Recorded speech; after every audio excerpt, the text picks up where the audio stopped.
Bom, então, de qualquer forma, a microeconomia eu acho que mudou bastante sob o impacto desses avanços, seja em economia experimental, seja em economia comportamental. Não significa que ela tenha mudado drasticamente, não houve uma revolução, é claro, mas ela passou a construir modelos que eu considero mais sofisticados porque mais realistas. Vamos hoje terminar aquela abordagem do campo da economia experimental, para em seguida eu fazer uma espécie de fechamento do semestre com uma aula síntese, né, das coisas que a gente viu, que tem a finalidade não só de lembrar para vocês, mostrar que o nosso semestre teve uma unidade, o nosso curso teve uma unidade, nem sempre isso está muito claro na cabeça de todos, como também para apontar as leituras que vocês devem fazer na preparação para a prova. Bom, então,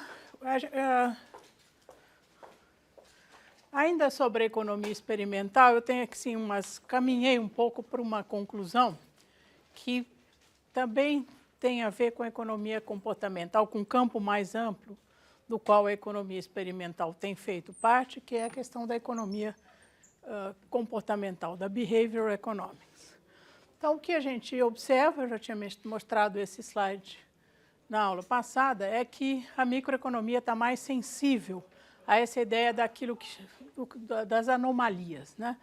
Então, Richard Thaler, que é um dos autores do Nudge, publicou durante muito tempo essa coluna de anomalias e, aos poucos, isso foi, de alguma forma, entrando na cabeça de uma parte da comunidade de economistas, pelo menos daqueles da elite, como diriam o Colander e outros, e eles foram fazendo um esforço para incorporar na prática, quer dizer, no ensino de microeconomia, na pesquisa nessa área, esses resultados anômalos, né? Anômalos no sentido de que não havia espaço para eles, mas, evidentemente, não no sentido de não serem frequentes, porque quando a gente lê um livro como o Nudge, a gente percebe que muitas coisas acontecem desse jeito. Portanto, o que é diferente, vamos dizer, o que é normal, o que a economia nos faz, a teoria convencional nos faz esperar como normal, de fato não é o normal e sim é um comportamento altamente estilizado. Então, eu já tinha mostrado isso, comentado da questão das questões de natureza moral que durante um certo tempo entraram bem na agenda até da própria economia experimental, foram progressivamente quase que esquecidas, né? E agora vem, por exemplo, algumas pesquisas no campo da neurociência, curiosamente, trazendo de volta esse tipo de discussão sobre ética, porque elas vêm mostrando, por exemplo, que certos animais mais próximos do homem, primatas e certos tipos de macaco, nessas espécies de macaco, eles mostram comportamentos altruístas, coisas desse tipo. Tem comportamento de cooperação, de solidariedade, enfim, essas coisas, de alguma forma, não saíram felizmente, não saíram da agenda, embora estejam bem num segundo plano. Bom, então, dentro esse final de aula é uma espécie de pupurri de algumas coisas que eu tinha deixado de mencionar nas aulas anteriores.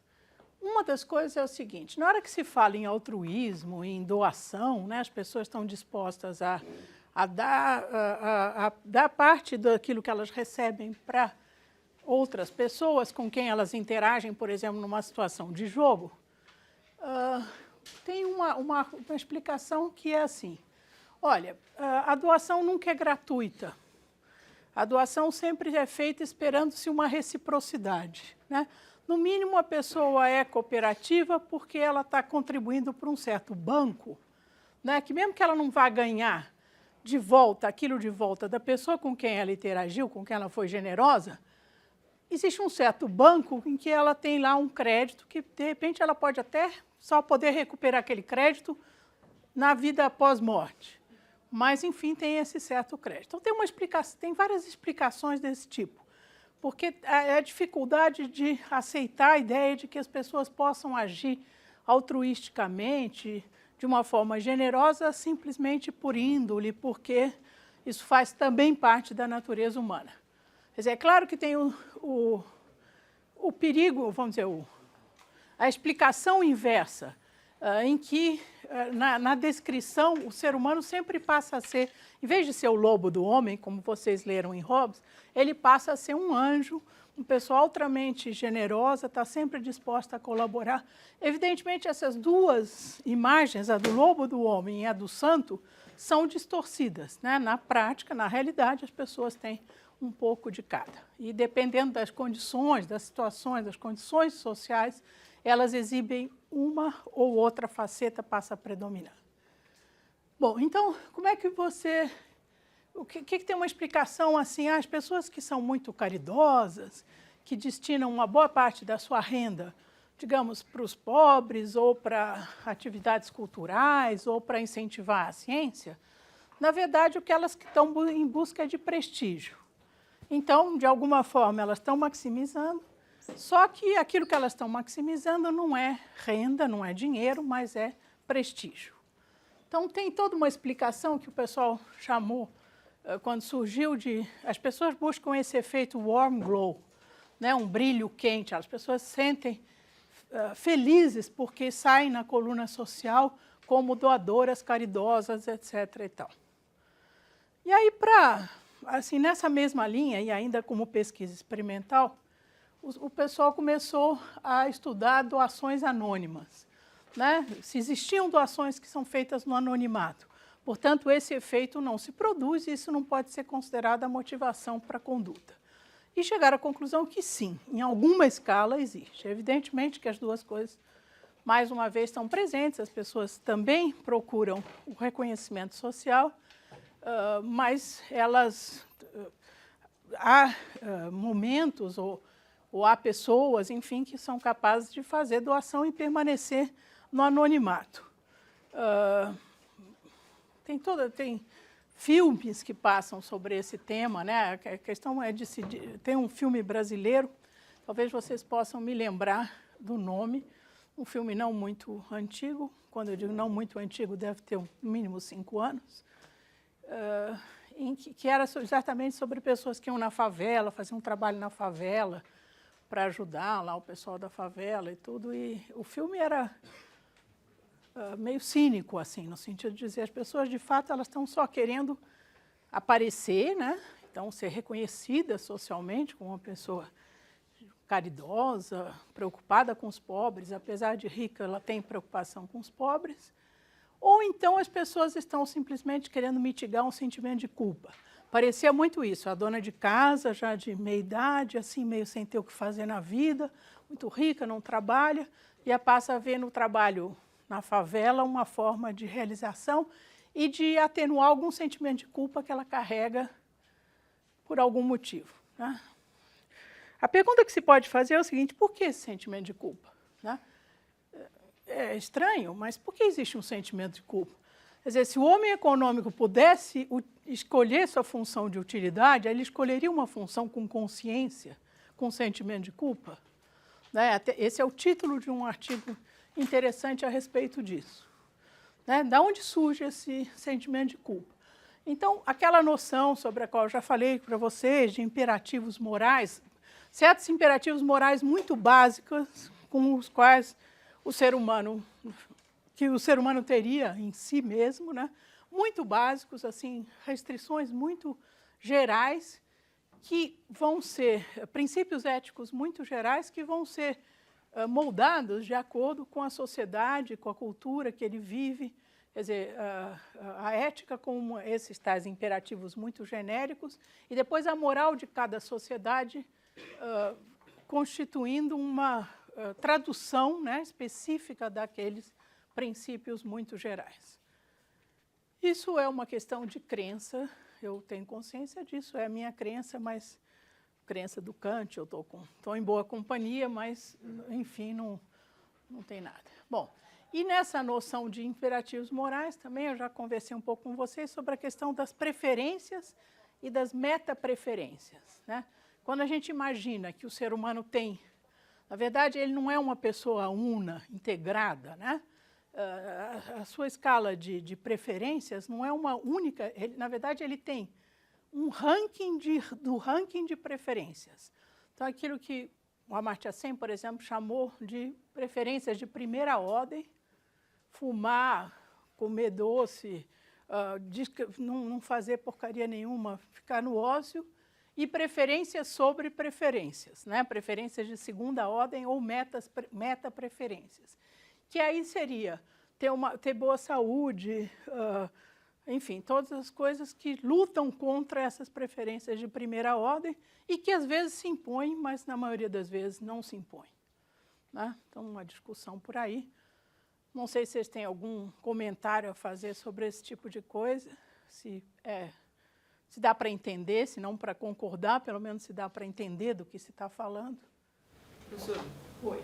O que seria uma ideia contrária a essa de imperativos morais? Quer dizer, A maioria muitas análises não aceitam essa ideia de qualquer coisa inata no ser humano, de imperativos de qualquer natureza, além dos imperativos de natureza física, sobreviver, por exemplo. Tá? Então, quer dizer, essa é uma ideia específica, né? Uma crença, vamos dizer assim, que faz sentido do meu ponto de vista, porque quando você observa as consequências disso no plano pessoal, você observa. Então, todas as sociedades conhecidas têm algum tipo de restrição em relação ao incesto. O tabu que os antropólogos dizem que é o mais disseminado, que está presente em todas as sociedades conhecidas, é o tabu do incesto. Agora, a maneira como esse tabu do incesto é formulado varia de sociedade para sociedade. Certo? E outros tabus, a questão da violência, né? Outros tabus, não, outras normas mais gerais. Por exemplo, a violência é considerada um recurso que deve ser poupado de alguma forma. Ela deve ser usada de forma parcimônica. Como isso se expressa entre os pré-históricos e nas sociedades mais letradas, mais pacíficas, varia. O Estado pode usar a violência. Por exemplo, de que forma? E onde que entra aquilo que você falou da espera de recompensa futura, tipo, pós? Então tem explicação assim, por que o mártir, ele vai lá, uma Joana d'Arc, vai lá, se sacrifica pelos outros, vai lá e se submete, se arrisca a morrer e de fato morre, né, na fogueira. Bom, porque essa pessoa tem uma crença que no pós-morte ela vai ser recompensada por isso. Então, toda a explicação passa a ser formulada de tal maneira de qualquer comportamento exibido demonstra a maximização de utilidade. Só que a forma como essa maximização se produz é diferente. A questão é o seguinte, até que ponto esse tipo de explicação é satisfatória? O que ela nos conta sobre o comportamento humano? Simplesmente ela torna impossível duvidar de um princípio que tem uma certa falácia de petição de princípio. Qualquer ação é realizada para o prazer do agente, seja como for a definição disso. O que isso nos ajuda a entender o comportamento? Bom, ele vai pôr no mesmo balaio o comportamento da Joana d'Arc ou do Gengis Khan ou das pessoas mais... Qualquer tipo de comportamento pode ser explicado por aí. Isso é a explicação da neoclássica, vamos dizer. Tá? E tudo bem se você considerar que isso é um ideal, isso é uma forma de ver, mas não considerar que isso é um princípio efetivo. É um pouco a crítica que o Amartya Sen faz no Rational Fools a essa questão. Essa teoria diz muito pouco, porque ela não nos permite nem... Ela já parte de uma ideia que ela simplesmente dá de barato que isso é desse jeito, e qualquer que seja o comportamento observado, ele pode se enquadrar nesse padrão muito abstrato, muito geral. Mas ele propõe alguma coisa alternativa? O Amartya Sen propõe, por exemplo, a ideia de preferências e meta-preferências, que outros autores dessa corrente de economia comportamental levaram adiante.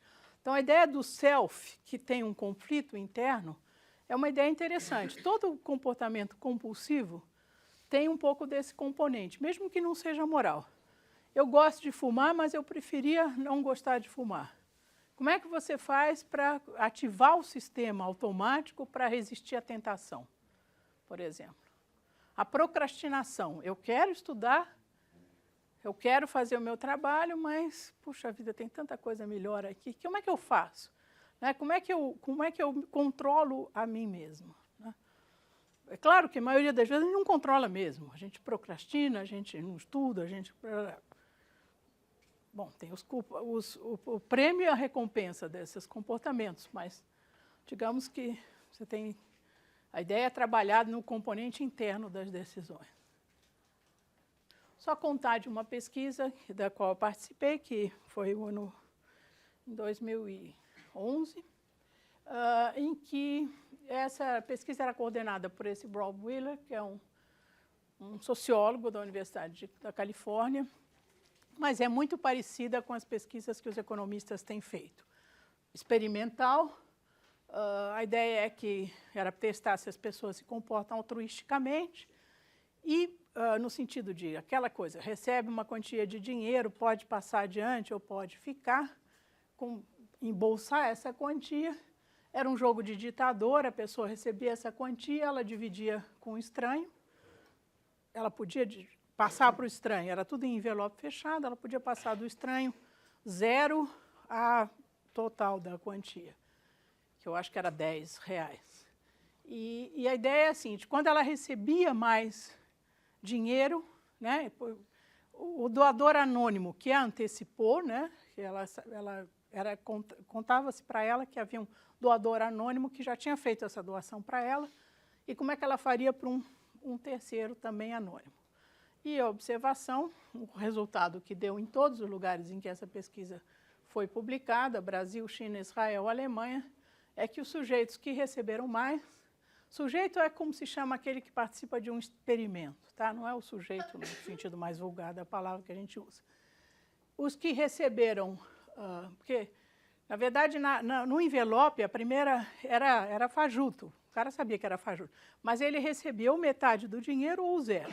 E os que receberam metade foram mais generosos do que os que receberam 0. Aí tinha vários controles sobre, perguntava-se sexo, escolaridade, eram todos estudantes universitários. Enfim, esse foi o resultado, um resultado robusto e um resultado importante para dizer que eram sempre doações anônimas. Quer dizer, não estavam sendo feitas doações para as pessoas conhecidas, porque aí espera-se, de fato, maior generosidade, né? A questão, uma doação que é feita para um parente, a expectativa de reciprocidade é mais alta, ou pelo menos de uma pessoa que está ali por perto, que você pode estar devendo um dinheiro, você pode, de vez em quando, dar uma encarada na pessoa, a pessoa vai se sentir mal, vai ter mais chance de devolver esse dinheiro. Nesse caso, era totalmente um estranho total.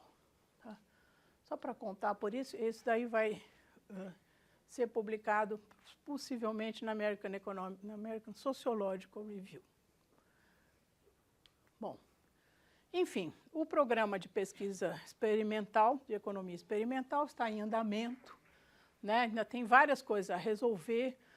Ele tomou uma forma muito mais matematizada. Se a gente pegar um livro que eu trouxe aqui para mostrar para vocês, Advances in Behavioral Economics, que tem muita coisa de economia experimental. A formalização, o nível de formalização é uma coletânea dos capítulos dela é muito maior, o uso da matemática é muito maior, já está tomando a cara comum daquilo que se faz hoje no campo da economia, como a gente leu no artigo do Colander e outros, a forma é imperativa, quer dizer, se os artigos não tivessem essa forma, possivelmente eles não seriam bem recebidos pelos economistas. Mesmo esse artigo de sociólogo aí, essa pesquisa da qual eu fiz parte, é tudo totalmente... Para sociólogo é um espanto, assim, a quantidade de formalização de matemática que tem lá. Nos Estados Unidos tipicamente, a sociologia sempre foi mais matematizada do que é, por exemplo, na Europa ou no Brasil. Bom, aí contraria núcleo duro da economia neoclássica, né? Aquilo que já foi chamado do granito do autointeresse, né? Uma vez teve uma discussão e o Stigler, que eu já mencionei para vocês algumas vezes, da Universidade de Chicago, disse o seguinte: vocês podem reclamar, mas o autointeresse é um granito e não vai romper, não vai se romper. De modo que todas as ações, de fato, são movidas para o autointeresse, tarará, faz lá umas considerações. Nesse tipo de pesquisa, esse granito está ficando um pouco poroso, vamos dizer, se é que isso é possível fisicamente. É um programa de pesquisa que tem uma natureza interdisciplinar, inclusive uma certa aproximação com as ciências físicas. Como eu disse, há biólogos estudando o comportamento não falei de pássaros, são de primatas, mas outros também estudando o comportamento de pássaros, né? Pássaros, acho que eles não fazem experimentos com pássaros, aí é mais observação, mas pássaros, por exemplo, que se sacrificam, né, que se sujeitam a ser mortos pelo inimigo para avisar os seus pares de que tem aquela ameaça aí, potencial. E matemática também. Ainda tem muitas resistências a vencer, eu já tinha mencionado isso, a questão da experimentação, o pessoal ainda tem muita dúvida se você consegue um resultado confiável com base num experimento. Digamos que seja um experimento com perguntas hipotéticas. Se você achasse, o cara vendesse para você 9 computadores, como é que era a história? E vendesse 10 computadores, mas marcasse o preço de apenas 9 na nota, você acusaria o erro, etc. Então, essa é uma pergunta hipotética. O cara não está mandando os computadores. Ele está simplesmente reagindo a uma possibilidade. Questiona-se o fato de que as pessoas, se na vida real, diante da situação de fato, a pessoa age como ela diz que agiria, né, ao responder um questionário. Por causa disso, por causa desse tipo de crítica, o pessoal começou a fazer pesquisa mais real. Então, por exemplo, tem uma pesquisa experimental que o pessoal fez, que é o seguinte: punha uma pilha lá no supermercado meia mal colocada. Então, frequentemente, as pessoas esbarravam e derrubavam a pilha, né? E aí eles observavam como é que as pessoas reagiam, né? Se as pessoas tentavam esconder aquilo que elas tinham feito, e observaram que isso gerava, mesmo que as pessoas tentassem esconder, isso gerava um certo constrangimento, uma certa consciência, quebrava uma coisa lá, vamos dizer, uma máquina fotográfica, acho que era. Isso gerava um certo constrangimento na pessoa. E, às vezes, ela tentava se livrar desse constrangimento, se não se acusando, pelo menos, sei lá, não me lembro como é que eles faziam, mas tendo um comportamento meio diferenciado quando chegava no caixa, né? Essa foi uma pesquisa. Outra pesquisa é o seguinte: uma coisa é você perguntar para a pessoa, se você achasse uma nota de $100, assim, você procuraria o dono, né? Outra coisa é deixar uma nota, talvez não de $100, mas pelo menos a tal da nota de $20, sei lá, no meio da rua, e ver como é que as pessoas reagem. E coisas desse tipo, quer dizer, variações no sentido de tornar o experimento mais realista possível, né, dentro dos limites de uma pesquisa financiável. Tá? Em vez de perguntar para as pessoas, se você ouvisse uma pessoa cair na rua, você ajudaria? Né? Então, eles passaram a usar atores, né? Eles frequentemente usam atores agora nos experimentos. E a pessoa, de fato, cai na rua. Então, eles veem como é que é a reação dos outros que estão passando perto, se eles ajudam, se eles não ajudam e tal. Né? E aí, evidentemente, as condições de segurança do lugar afetam bastante. Né? Se você viu um cara no meio da rua acenando à noite na marginal, você para ou não passa por cima? É claro que eles não vão fazer o real, mas enfim. Bom, e uma outra restrição que se faz, voltando aqui, eu quero dizer, essas reações são estão sendo enfrentadas na medida em que as pesquisas estão sofisticando mais. Mas é claro que estão tentando dar maior realismo. Mas é claro que sempre tem uma dose de realismo.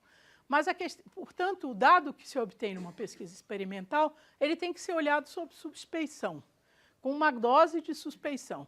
A questão é a seguinte: será que isso não vale para todo tipo de pesquisa empírica? Será que os resultados da pesquisa empírica são sempre 100% perfeitos e confiáveis quando você usa outros instrumentos de pesquisa empírica? É claro que não, né? Então, enfim. Outro tipo de crítica é assim, essa complicação decorrente da visão mais realista. Na hora que eu tenho uma concepção de ser humano muito bitolada, vamos dizer assim, muito estrita, é muito mais fácil eu formular uma teoria, porque eu deixo várias coisas na ceteris paribus, etc. e tal.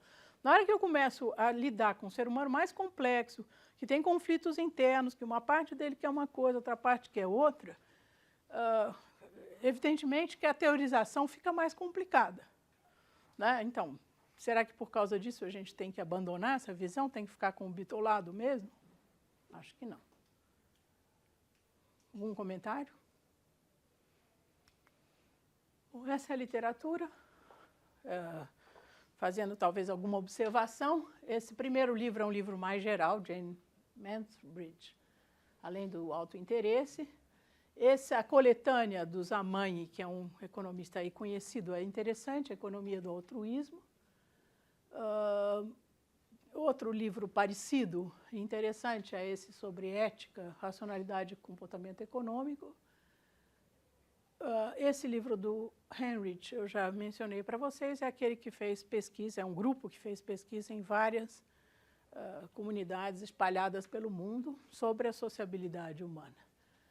Tem um artigo meu que talvez interesse em algum momento, que é sobre a questão do planejador, o conflito que tem o planejador, a visão de longo prazo, versus a visão de curto prazo, né? Esse meu artigo com a Roberta Muramatsu.